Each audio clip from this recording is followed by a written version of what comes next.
clutch pan. At yan na yung pare-refill natin na ano. Ayan, papaklasin nila yan para lagyan siya ng silicone oil.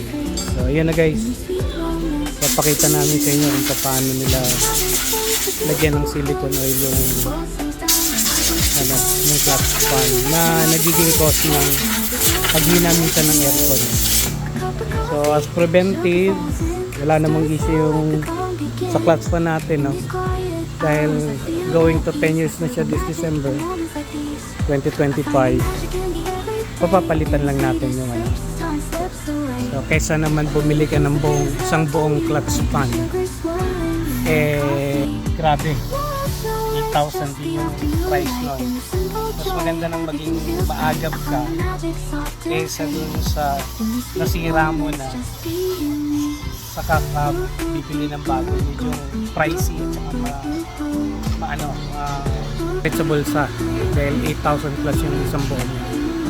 So ayan guys, maya maya lang bubuksan nila yung ano, at tignan natin kung paano lalagyan ng oil for reference purposes, lalo na sa mga member ng TOP at saka CCP. But, tanong ko lang sir, ilan yung amount ng ano nung silicone oil?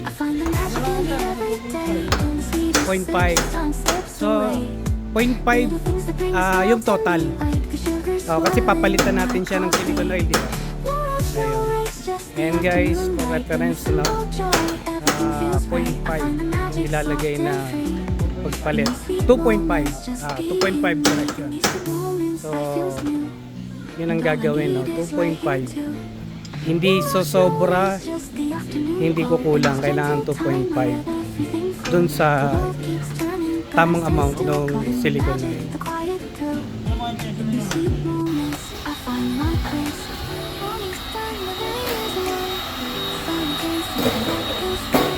Ayan, ayan na yung clutch pan, ano, nililinis na pagkatapos nilang tanggalin yung silicone oil na luma. So ganyan sila kapulido gumawa rito. Eksakto yung amount na ikakabit nilang lalagyan nilang silicone oil. So ayan, malinis na malinis. Shout out sa iyo brother.